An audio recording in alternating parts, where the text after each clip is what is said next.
Ladies and gentlemen, welcome back to the Ground and Pound podcast, the show where, as always, we're hitting you with them elbows of knowledge.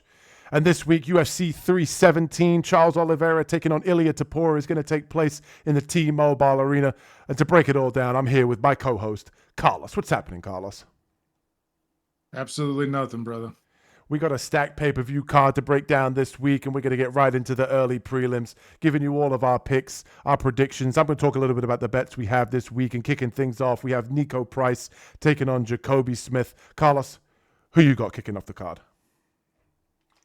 I took Jacobe Smith. Price was always game. He's ready to put on an exciting fight. He's fun to watch, and he does hit hard, and he's always ready to go to war. But Jacobe Smith, he hits hard too, and he brings the skill, he brings the wrestling, he brings the hard striking. He doesn't strike wild. It's pretty technical. Even though, like, to me, I feel like he's still learning how to use everything.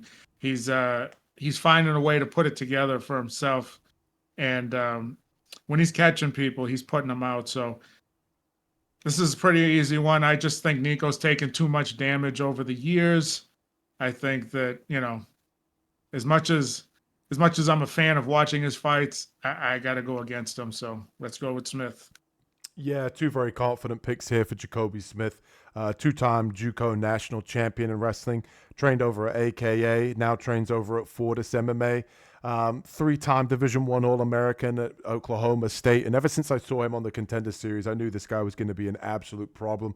I love the way that when he goes in for takedowns, he'll try and sweep the leg or kick the leg out.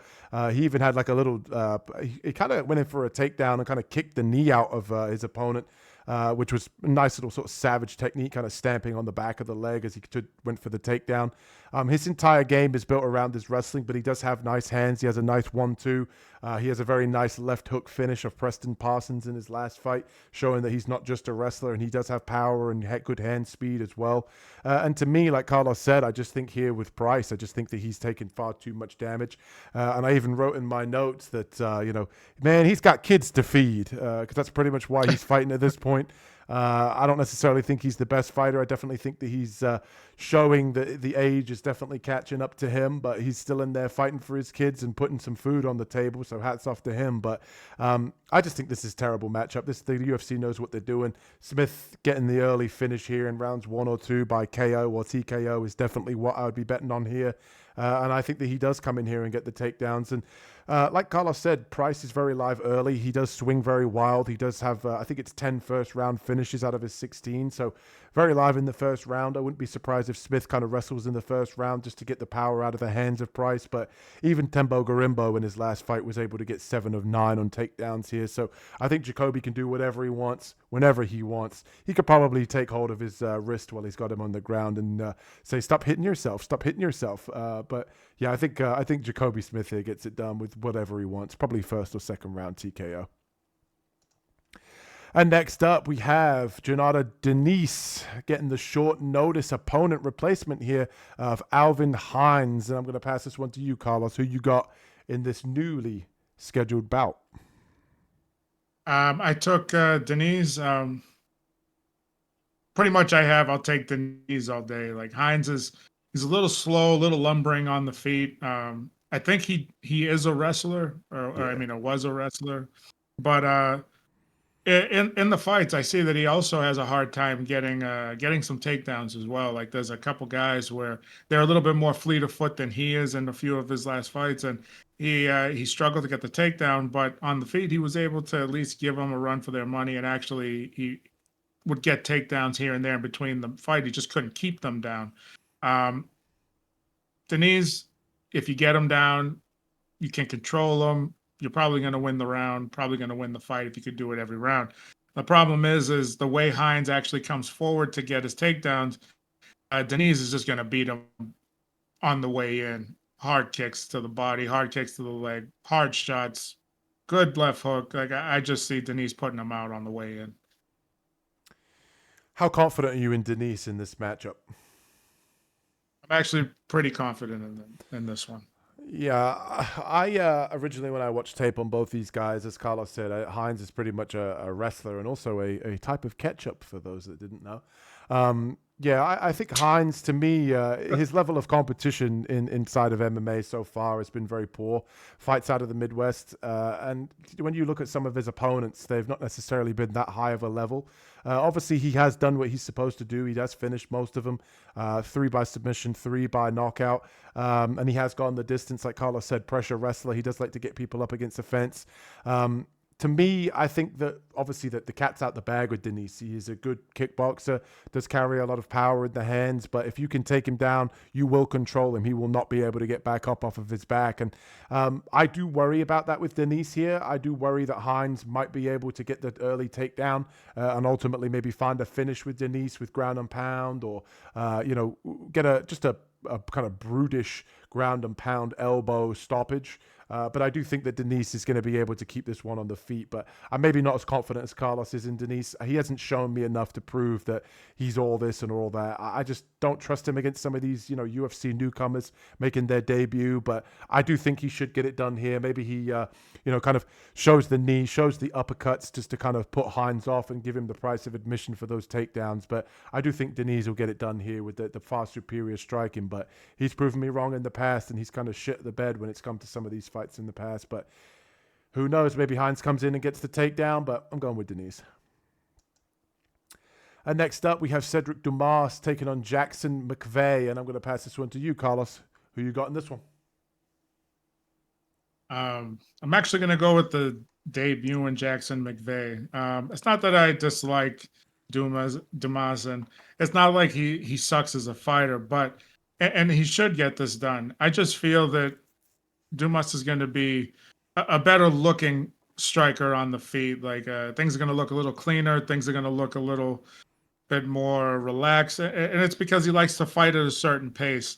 And that's my reasoning for why I'm going to take McVey. I think McVey is actually going to, just the way that he fights, at 6'4", 185, he's going to be able to hit Dumas before, Dumas can hit him, which will help him get inside. And he likes to clinch you up against the cage. And he likes to punish you up there with some knees and some elbows and some punches. And I kind of like his method to it because he's trying to get you to the ground, but he's also just trying to beat you up as well.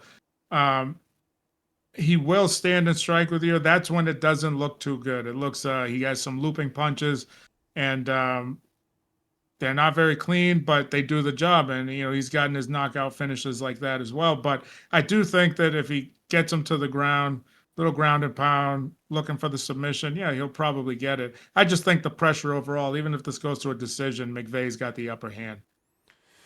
Yeah, I've never been too high on Cedric Dumas. I mean, the guy's pretty much a scumbag when it comes to outside of the cage antics, so I'll get that one out of the way. But I'm surprised the UFC keeps him around. But we all know that John Jones has a history of being kept around by the UFC for his antics outside the key, so I shouldn't be too surprised. But anyway, yeah, I'm also going with Jackson McVey as well. I was fairly impressed with McVey when I saw him. He trains with Charles Johnson, obviously, who we're familiar with, Inner G Johnson. The way that I view McVey is that he's very, very slick at snatching up submissions. Obviously, Carlos mentioned 6'4", very long, very tall for the division. He's a guy that I hope, even if he doesn't win this fight, he gets to come back on Contender Series or something. I think that he'd be a nice addition to the UFC. Stands southpaw, so obviously him standing southpaw and Cedric Dumas standing orthodox, that both guys are going to be able to blast kicks. That is one of McVey's good weapons that he likes to throw, is the kicks to the body and to the head. Dumas obviously likes to stand and kind of trade in the kickboxing realm. But we've seen in the past with Dumas that he struggles with the grappling. Obviously, picking up the sport at a later date. That's where I think McVey is going to get this one done. I think he's going to mix in some wrestling. I think when he finds the neck, he's kind of a little bit like Barhamundez in the respect that once you kind of give him your neck, or he gets into an advantageous position, whether it be guillotine, anaconda, Das chokes, he has kind of long arms. He's able to wrap up necks pretty quick. I think that's how McVey probably gets it done here. And I will say he hasn't necessarily fought the best level of competition either, but in his 6 wins, they've all come in the first round. So he's doing what he's supposed to do against low-level competition. So I do like McVey here. I don't trust Cedric Dumas, and all 3 of Cedric Dumas' losses have been him getting stopped, 2 by knockout, 1 by submission. So I think if McVey continues that trend of first-round finishes, I think I could see it happening here against Dumas. And hopefully the UFC decides to cut this scumbag. So hopefully McVey gets it done, and he keeps me happy this weekend. I'm hoping by submission. Might be a best bet play as well. Next up, we have Terrance McKinney taking on Viacheslav Borshchev, and I'm going to pass this one to you, Carlos. Who you got in this one? I took Slava Claus. McKinney's always got a chance. First round, he's a dynamic finisher if he can get you hurt. And I just as the fight goes on, yeah, he starts to wither because he comes out at a very high pace. I just see Borshchev being able to weather the storm in the first round. Probably going to get hurt, but he's not going to get finished, and then he's going to come back and win the rounds 2 and 3. McKinney is technical. He does look good. His strikes look clean. Decent wrestling, but for the most part, everything usually gets finished in the first, and I just don't see that he has the patience when it comes to striking, or just the patience when it comes to fighting in general. I think he just likes to push the pace and look for the opening and get the finish, which is great. I love him. I'd love to be able to pick him, but with that, that's why I'm taking Borshchev. Dissension here. I'm going with Terrance McKinney. I like the athleticism of what I see, and I don't disagree with anything that Carlos said. It's McKinney first round or bust usually, but the guy I think that has the one skill that's needed to beat a guy like Borshchev is I think he's got the wrestling. I think he comes in here early. I think he goes for the takedowns. I think he wraps up the neck or he beats him up with ground and pound here. Borshchev obviously training over at Team Alpha Male, who's their kickboxing or their striking coach over there at Team Alpha Male. And the thing to me with Slava Claus is that he has very nice technique on the feet, but he can be pressured. He can be caught, especially from a fast-handed guy and a good athlete like Terrance McKinney.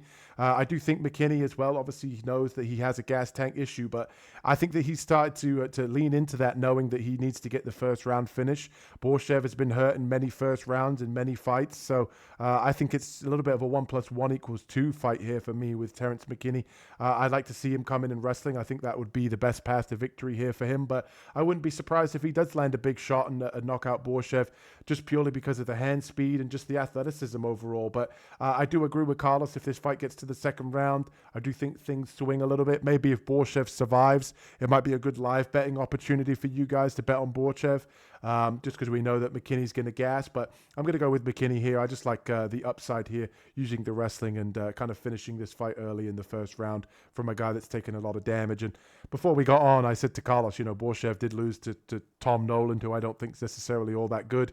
I did kind of raise Tom Nolan's stock after beating Borshchev, but if you're losing to Tom Nolan, I think Terrance McKinney is going to give you a lot of problems. So see if Slava Claus can prove me wrong this week.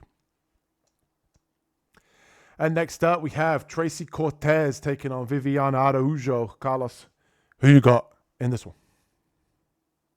I ended up going with Araujo because she's got solid takedown defense, fast hands, throws some bombs. She applies a lot of pressure as well. Good movement.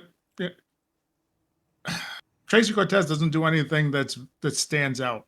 You know what I mean? Like sometimes she looks very good on the ground. I think Araujo could actually negate that. She has the athleticism. She does move very good on the ground. She has good jiu-jitsu. Not the best, but she's been controlled before on the ground, but she's good. I don't know. I mean, I've seen Araujo have some struggles against, I guess her name now is Caitlin Sermonara. Okay, so against her, when you force Araujo to think, she sometimes has a hard time in the fight. So, and for example, in that fight, she had to try to get around that reach advantage, and Caitlin had some good in and out movement as well. Against Grasso, she struggled a little bit because Grasso is very technical when it comes to striking, and she had to find ways to get inside and on the ground as well. So those are the things where it's like, if Cortez has to make her think throughout the fight, she's probably going to have a little bit of an issue.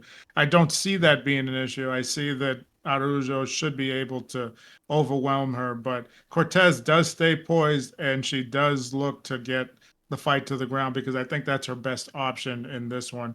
And maybe she ends up pulling it out, but I think Araujo's got enough to get the victory here. Probably going to be a decision, but if it's close, I feel like the judges will probably go in Cortez's favor. Just a feeling. Carlos going with the underdog here in Araujo, and I don't blame him, to be honest with you. This is one I flip-flopped on all week as well, and I do agree that I think out of the two, if you were to point out the one key factor that stands out among both of these women is that I think Araujo is definitely the better athlete. I think she has more pop in the hands for sure, but I'm actually going to go with Cortez here. I struggle with this one purely because I agree with Carlos's sentiment that Tracy Cortez just doesn't do anything that really stands out. She has average striking, she has average wrestling, and her cardio is pretty decent. She's very tough. So I just think here that she mixes things in. Her last fight against Rose Namajunas, she did lose that fight, but I like to remind everybody that she was taking that fight on short notice, replacing Macy Barber, who seems to pull out of fights just like dentists pull teeth. I just don't really understand how they keep that woman around, but I digress. I think Viviane Araujo really here at 38 years old. I think she could fall off a cliff at any point, which is why I don't trust her here. I do think that she comes in incredible shape. She definitely has the faster hands early, but I agree with Carlos. I do think that Cortez might mix in the wrestling early, get the takedowns, control her here on the ground. Cortez is, outside of that loss to Rose Namajunas, she is undefeated inside the UFC with a victory over ground and pound podcast favorite in Jasmine Jasdavicius. And she's been on an absolute tear. So I just think if she comes in here, she's able to mix in some wrestling, kind of just be the overall mixed martial artist that I think she can be, and just mix in the striking, mix in the takedowns. I think she can have success, but I wouldn't be surprised if Araujo pulls off the upset here. Definitely not a confident pick here in my eyes. I think this one goes the distance, but give me Cortez just to mix things in and ultimately get the decision. And next up, we have Hyder Amil taking on Jose Delgado. Carlos, who you got in this one? I went with Hyder Amil. I'd like to be able to take Delgado, and my reason being is like he's what a fighter should be. Tries to pace himself, tries to look for openings, tries to look for the best route to victory, and he's being technical and he's being smart about it. But just because you don't fight the way that I like it doesn't mean that you're not going to win. And so far, Hyder Amil has been pulling off these victories. And I'm thinking one day he's going to run into a guy who's a little bit more high level, knows how to slow him down. And maybe it's that guy, Delgado. Delgado, the only thing I can think of, because he doesn't have that pop to put Amil, to sleep. And he doesn't have that pop to really put him, get him to slow down. So I feel like his movement is going to be what slows him down, making Amil have to change angles, because Delgado does have good lateral movement. The only issue for me is Amil's not somebody that needs to set his feet to actually strike, or he just kind of comes running at you and he'll keep swinging as he's walking towards you. So that might be able to lull Delgado into an exchange, and that's exactly what you don't want to do against Amil. It doesn't look pretty, but Amil's been getting the job done. The striking's not clean. Even his takedowns, I don't even know if he went for any, but I know that he trains with, El Nino over at the camp, so his ground game is solid. I just don't know how anybody. I think he's going to have to wait to fight somebody that's a little higher ranking, that has the abilities to change angles, to shut him down with a jab, a hard shot. Other than that, I don't know how you're going to stop him. He's high pressure, high cardio. I'm taking Amil. Yeah, 2 for Hyder Amil here. Jose Delgado, impressive KO victory over Conor Matthews in his UFC debut, first round knockout. He does have slick striking, like Carlos mentioned. He has good footwork. He fights on the outside, very fast hands. And one thing I do like about him is that when he steps into his shots, that's where I feel like a lot of his power comes from. He's not necessarily turning the body into his shots. It's more of the step in with the footwork. The power comes from his ability to kind of step into his shots, which I do like. Obviously has the reach advantage here, has a little bit of a height advantage here, the youth, but I just feel like Hyder Amil is just got that little bit more dog in him. I think he'll mix in takedowns. Conor Matthews did go for a takedown and get it against Jose Delgado, which came very, very easy in their fight. I think Amil can do the same here. And when you go back and look at that fight with William Gomes, I'm not sure how you pronounce it, but Amil went in for takedowns. He didn't get all of them, but he was able to mix things in. He comes upstairs with the hooks, like Carlos said. He put up something like 140 significant strikes in that fight. I just think Delgado bounces around on the outside here, and Amil just constantly walks him down. down. He gets ring generalship points here from the judges. He lands the bigger hooks. I do think Delgado's going to pepper Amil's face, but not put him out. Amil's proven to be tough, 11-0. And that's why I'm making him dog of the week this week. I think that he's just going to mix things in. And I've realized with dog of the week that I think the last few mistakes that I've been making is, we've been picking some good fighters, but people that aren't necessarily always going to fight for our money. I think Amil is just going to show that toughness, that grittiness, that dog mentality, which is why he's going to be dog of the week, because he is a dog. He's going to come in, he's going to mix things up and look for takedowns, which I'd like to see him do against Delgado. And when you look through Delgado's record as well, most of his fights, when you actually look at his 10 fights, I think it's something like 7 or 8 of them aren't necessarily against high-level guys. This is the tough, big step up that he's obviously been waiting for inside the UFC. Maybe he rises to the occasion and catches Amil, but give me Amil, man. I just think that he's overall tougher. I think that his chin's going to check out just fine here. He's going to mix in the wrestling and land the big heavy hooks like he always does. And for those of the people that are sitting here saying, oh, well, I think Jose Delgado gets it done. Amil's been counted out in every single one of his fights. He's been the underdog in every single fight he's had inside the UFC, and he's won all of those fights. So be interesting to see how this one goes, making him dog of the week. And I'll leave the video in the description. You'll check it out at the end of the video for the dog of the week. Full highlight reel tape coming to you guys, but sneak peek behind the curtain. Hyder Amil, dog of the week. And next up, we have Jack Hermansson taking on RoboCop Gregory Rodrigues. Carlos, who you got in this one? I went with Hermansson. He's tough. He's durable. His striking has become functional. You know what I mean? He's able to use it to keep guys off, to get inside, do what he needs to do, get in the clinch. He's got good movement. He just keeps moving a lot constantly, and he throws a jab or he throws a 1-2, keeping people at bay. Usually has a high guard when they're countering, so I think he could stay safe against Rodrigues. Rodrigues carries some hammers when he comes to the ring. If he hits you, he's going to put you out, and I think everybody knows that. One of the issues is once it gets to the second round, third round, how is he going to be? And, he does get noticeably tired within the second round of the fight. Power tends to drop a little bit. Strength probably tends to drop. So he's going to struggle with Hermansson because Hermansson doesn't need to go 100 miles an hour. And he doesn't have big power, but he has enough to stun you with the jab. He has enough to stun you with the right hand. He has enough movement and the kicks that he throws just to keep you honest, like, when you're chasing around the ring. And I just think that after round 1 gets into round 2, round 3, then he can start working and taking them down, and maybe some ground and pound on Rodrigues. Maybe just keep the fight standing. Rodrigues, not the most technical after the first round. He'll throw, but it's not going to be as dangerous, and it's not going to look as clean.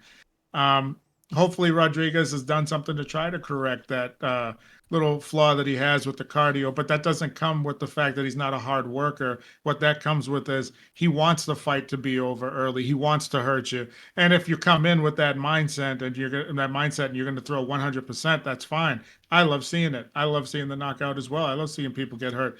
But the problem is once you have to get to round 2 and 3, your cardio is not going to be there. So hopefully he's working on pacing himself and knowing when to use 100% of your strength and when not to use it. And I think that'll take him a long way.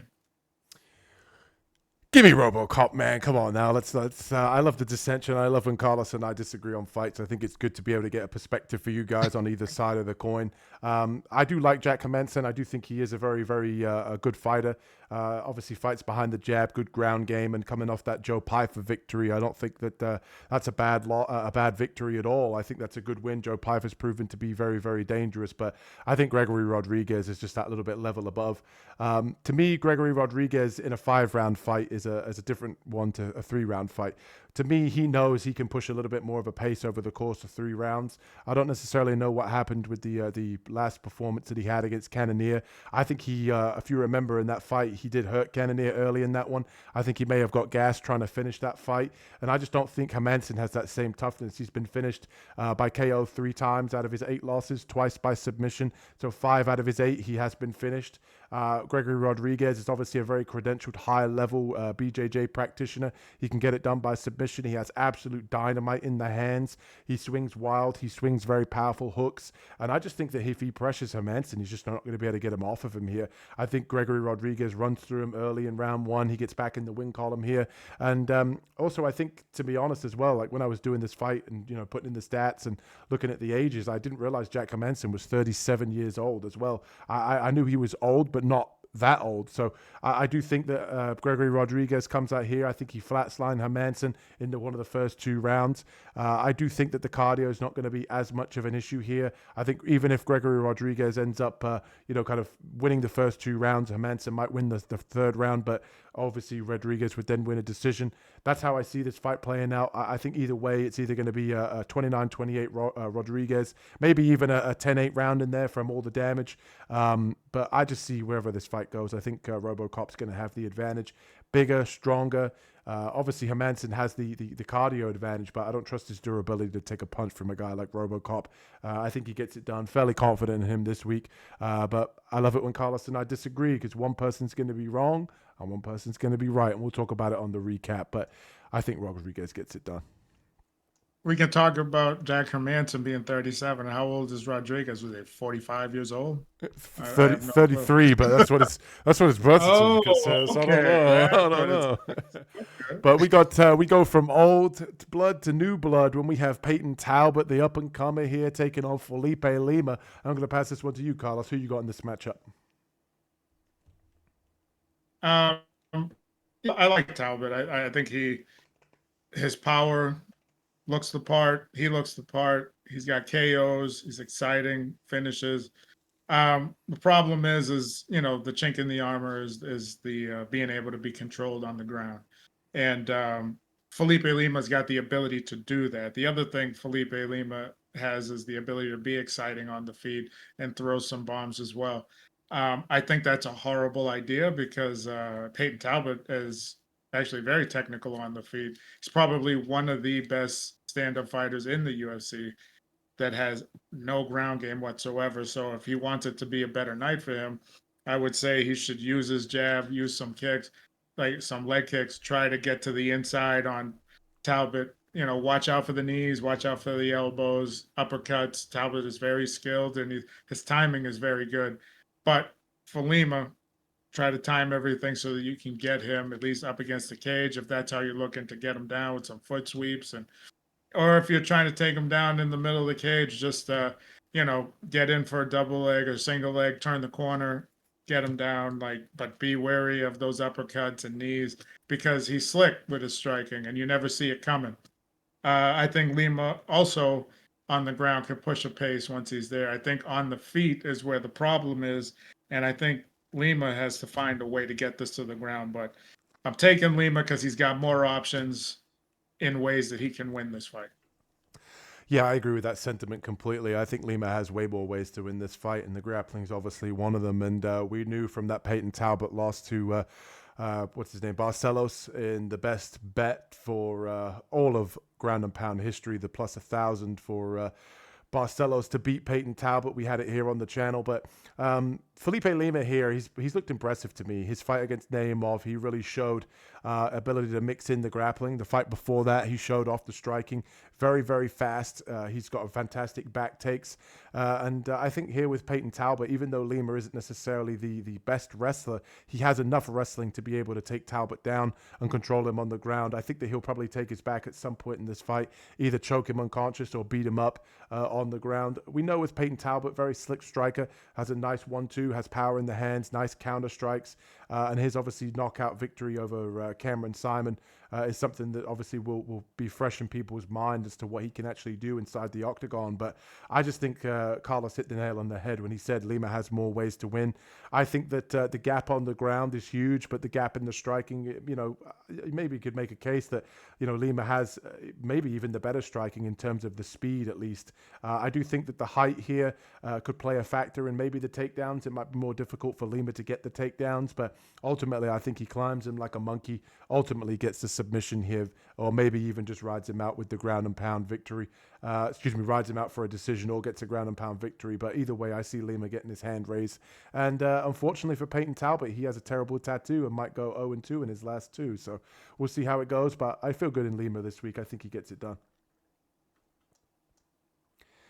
And next up, we go from young to old again. We have Beneil Dariush taking on a fan favorite, Renato Moicano. And Carlos, who you got in this one? This is a tough one, but what I'm going to say is I'm going to take Money Moicano. Dariush has been stopped in his last two fights with strikes, which is fine. Sometimes that's just a bad sign. I hope that's not the case. Hope it was just he got caught. It happens. But he is starting to get up there in age as well. Moicano, he has the ability to do that. He's a little faster than Dariush. His strikes are I think they look to be a little harder, a little faster. And I think he can get to the target faster than Beneil can get to him, because on the other hand, if Dariush lands, I think that both of them have questionable chins, and I think that Dariush could probably put him out. I don't feel this fight's going to go to the ground at all, and I feel that they're going to stand and they're going to bang, and that's fine. But I think that Moicano's got some weapons where he can probably use that low leg kick to chop Dariush and get him thinking about something else, get him thinking about that leg, and then come over the top with a couple hooks, whether it be an overhand right or a left hook. And I think that can get it done for him. I also think Dariush could probably, because sometimes he does, throw a wild overhand and catch Moicano, because Moicano doesn't really hold a high guard in the fight. Like I said, I'm just taking Moicano because I think he's faster to get to the point, to get to the target, than Dariush. But I don't feel confident in it. I think Dariush could do the exact same to him. And yeah, that's who I took. Yeah, one of my least confident fights too, but I'm going to take Beneil Dariush. I think he's fighting for his job here, fighting for his career at this point. And Carlos is right. He did come off 2 back-to-back knockout losses here.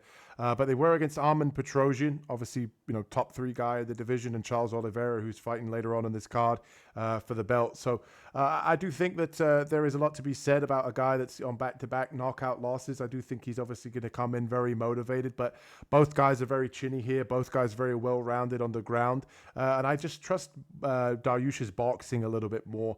I do think with the hands, he's probably got the better boxing. I do think Moicano has the better kicks. So it's just really how this fight plays out to me is I think it's a back and forth stand-up affair. I think if it hits the ground, I give Dariush the slight edge, but either guy could definitely pull off the victory with the grappling.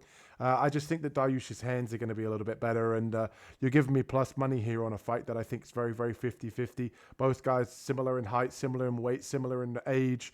I just give me the plus money here. That's all I'm really looking at here for Dariush. I think he's motivated after getting the 2 back-to-back losses. He knows that he needs this one to stay inside the UFC, stay on in employment. Whereas I think with Moicano, coming off of that loss to Islam, that not necessarily obviously a bad showing, taking that fight on short notice against Islam, and we all knew that he was probably going to get smoked. But I just feel like Moicano's kind of riding his luck at this point. I do think that he's obviously had a good run. I think, Dariush kind of just fights that little bit hungrier and gets this one done with the boxing and with the hands. But not confident in either. I'm right there with Carlos. I wouldn't be surprised if either guy won this one, to be honest. And next up, this one, Carlos and I were saying we're pretty excited for. We have Joshua Van stepping up on short notice, replacing Manel Kopp, taking on Brandon Royval, and we'll see if the youngster can get it done. But Carlos, do you think the youngster gets it done, or the vet stays at the top? Well, as much as I love the skill of Joshua Van, and I love the pace of Royval, I don't know if Van sometimes if he can keep up the pace that Royval keeps. He's always moving. He's always throwing something, whether it's a hard shot, light shot. He's always moving defensively, like lateral movement, back and in and out. He just keeps moving, And if Joshua Van can actually time him as he's coming in, like that could change the outcome of this fight, because Royval's got a considerable height and reach advantage in this one. I think he's got about 5 inches of reach advantage, and probably what is it? I think it's about 3 inches when it comes to the height. So I think that's huge, but also he doesn't use that. He doesn't fight at the end of his strikes because he likes to push the pace. He likes to come in. He likes to get you going. He likes to keep you on your back foot. And that could also take away that advantage and allow Van to land. So as much as I would like to take Van, because Van does have good timing, he has good striking, he sees the openings, he has good takedown defense. I just think that in a 3-round fight, the pace that Royval is going to keep, I think that's going to be what gets the decision in the eyes of the judges, at least. And I think that Royval is going to get it. Yeah, I'm with you. I'm going to go with Raw Dog Royval here. Had to get the nickname in, one of my favorites. But enough to be said about Joshua Van's run here in the UFC so far. Only 23 years old, 7-1 inside the UFC. The one lone loss coming against the knockout of Charles Johnson, which has proven to be kind of an anomaly so far in his performances. He looked fantastic against Bruno Silva in his last fight. Obviously getting it done with the boxing, constantly knocking him down. And it's really just a case of his ability to keep the fight on the feet. Excellent takedown defense. He kind of builds into fights. He starts slow, but even in his last couple of fights, he's not necessarily started that slow. He's kind of got over that hurdle, got his reads early, and he's able to implement his game plan very, very quickly in fights. But I just look at Royval here, and I think he can put up a little bit more volume. I think that this might be a little bit too much too soon for Van. I think that Royval's got a few sneaky skills that he can implement here. He's obviously been at the top of the division for a while, up in the top 5 sort of range. And I think the kicks of Royval can play a big factor, right? We know that Royval can scramble. I don't necessarily think he has the wrestling to get Joshua Van down, but I do think if he can, maybe get one takedown or get his back at one point, he can ride out the round and control him with his ability to control people on the ground with his jiu-jitsu. I don't think that'll be a thing. I think that realistically this is going to come down to the striking, but that weapon is on the table for Royval. I think what he does here is he just constantly pressures, uses kicks, chops away at the lead leg of Van. And I think realistically, if he blasts kicks and kind of gets Joshua Van kind of crashing in, I think he can then use his counter shots here against Van.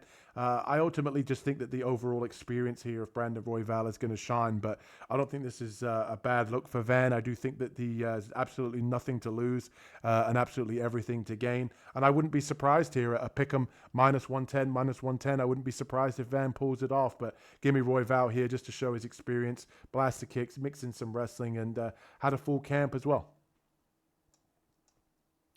And next up, we have the co-main event of UFC 317. And if you haven't already, hit that like and subscribe button as we break down Kai Kara-France taking on Alexandre Pantoja, the current champion here. And Carlos, is it going to be and new or and still? Oh, it's definitely going to be and still. Pantoja's he's a beast. Kai Kara-France has a chance to win this fight, and it's in the first round. And if he catches him unexpected with a shot that can wobble him and possibly catch a finish, then yeah, he can get this done. If that doesn't happen, I can just see this fight not going the distance and Pantoja getting the finish, whether it be a submission, a KO, ground and pound, whatever it is. I don't see Pantoja. I don't see Kai Kara-France being able to fight past round 1 and win a round. So I think that his best chance is as Pantoja's getting warmed up in the first round, getting his spacing, catching his distance. If he gets caught with something, if he gets the finish, he gets the finish. But most likely, I think Pantoja is going to dominate this matchup. And I like watching Kai Kara-France. I think he's fun to watch, but I just don't think he's got what it takes to beat Pantoja. Yeah, this one's a rematch for those that didn't know. These guys did fight on The Ultimate Fighter back in the day, a very long time ago. Both guys obviously much different fighters since back then. But are you fairly confident in Pantoja? I assume you are quite confident in Pantoja in this one, right? Yeah. I struggle to get there with the confidence that I see a lot of people talking about here with Pantoja. I do think he is very, very good. I am going to pick Pantoja, but I'm looking at these odds for Pantoja, and I do believe Kai France is something like plus 225. I don't feel that level of disrespect is right for France. I think Pantoja is a very, very gritty wrestler. I think his striking is kind of unorthodox. I do think he is definitely hittable, very catchable, and Kai France has shown that he does have power, especially like you said early in fights. We saw in the Cody Garbrandt fight that, you know, he was able to kind of chin Cody Garbrandt very early, and a lot of people will say, well, Garbrandt is very chinny, but I do think the hand speed of Kai France is something to behold. I do think Pantoja's chin can get left up a little bit in the air, but I just see a little bit more dog out of Pantoja. Kai France's takedown defense has shown to be very, very good. He showed that in the Askarov fight. He made it so difficult for him to be taken down. Even in the Albazi fight, Albazi had it, you know, I don't think that Albazi won that fight. I think that Kai France was robbed, but Albazi was able to get a few takedowns, but he made that life very difficult for him to get those takedowns. I do think Pantoja is going to have to mix in all of his skills here to get the win, but I am going to pick Pantoja. Not as confident as Carlos, not as confident as some people are in the champ, but I do think and still this weekend for Pantoja. I think that he can mix in the striking level change. Maybe as the fight goes on, he can kind of just outdog Kai France. I think it's either going to be France early here or Pantoja gets the late stoppage or the decision victory here with the wrestling and the striking, but not as confident. And the moment we've all been waiting for, ladies and gentlemen, Charles Oliveira, the former champion, taking on Ilia Topuria, moving up from 145 up to lightweight at 155 here, making his debut, challenging for the title, the main event of UFC 317. And if you haven't already, hit that like and subscribe button as Carlos breaks this one all down. Carlos, who's getting the belt? Well, I'm going to go with Topuria, and yeah, I'm a little biased on Topuria because I'm a fan, but, you know, I'm a fan of Charles Oliveira as well. I just think that, you know, Oliveira allows himself to get hit early in fights, you know, and maybe it just takes him a minute to warm up or whatever, but within that time that you're getting your, you know, that you're starting to get warm and you're starting to get loose, he does tend to get hit, and I think if Topuria lands on him a few times, you know, he's going to be in a lot of trouble. He may not get finished in the first, but he may be in a lot of trouble, and then later on get the finish. I just see that Topuria, once he smells blood in the water, it's going to be very hard to keep him off you. Plus, he's very technical, and you know, like I always tell you, you know, he has that Greco-Roman background, so no matter how much bigger, because I think that Topuria is probably a little thicker than people think. He's short, but he's just a little thick, so I think he'll be just fine up at 155, but I think that he's going to be able to bully Oliveira in the cage. I think he's going to be able to muscle him. I think he's going to be able to move him. I think he's going to be able to take him down when he feels like it, and I don't think the submission is going to be as easy for Oliveira to get, because sometimes he catches you on the way down. Sometimes he catches you. If he catches you with a shot, he can probably jump into a submission, and that's probably his best chance of getting it. But against Topuria, I just don't see that happening. I see him going to the body, coming up top, you know, head, body, head. He has that rear leg kick, you know, well, he kicks the lead leg of his opponent and the calf preferably, and it is dangerous. He's knocked a lot of guys off balance, knocked a lot of guys, off their feet. And I just think that he's got too many weapons for Oliveira to have to watch out for standing. And Oliveira is very good on the feet. You know, once he starts flowing with the strikes, they look crisp, they look sharp, they're short. And Topuria brings the exact same thing. I just think he brings the exact same thing, and he brings a little bit more power with it. So I'm going Topuria. Yeah, man, I hate to say it as a big Charles fan. Charles is my favorite fighter, but I just don't see a way that he wins this one here against Topuria, which pains me to say. Topuria has been a guy that's been on an absolute warpath, knocking out Volkanovski, knocking out Max Holloway, and I think he probably does the same here against Charles Oliveira. We've seen, obviously, early in Charles Oliveira fights, he does get knocked out and dropped. He's shown toughness to be able to come back in fights. Amazing back takes, fantastic jiu-jitsu, one of the leading all-time finishers inside the UFC, 45 professional fights. I'm not sure how many inside the UFC, but I just think here that the only way that Oliveira is able to win this fight is if he was able to blast some sort of head kick or land, some sort of meaningful blow with a kick here against Topuria, using his range, keeping out of the boxing range here of Topuria, chewing up that lead leg, maybe going to the body, then going upstairs, or maybe even just like Carlos said, just catching him in some sort of submission, jumping guillotine, or maybe Topuria gets hurt and then kind of a sloppy takedown, and Oliveira is able to kind of cinch up the neck here. But I just don't see that happening. I just think Topuria is too good. He's very, very well rounded, like Carlos said, Greco-Roman background here. I think the wrestling is going to be just fine here if he wants to take this one to the ground with Oliveira. Obviously, Charles very long-limbed, especially here at 155 against a guy like who's shorter and stockier against Topuria, but he's positionally sound. Carlos and I have shown and talked about videos in the past where we've seen Topuria transitioning and practicing his jiu-jitsu. He's got fantastic flow on the ground. I think he'll be fine if the fight goes to the ground. And ultimately, I think the boxing is going to be enough here for Topuria. He likes to pressure forward. I think he backs Charles up against the fence just like he did with his last two victims against Volkanovski and Max.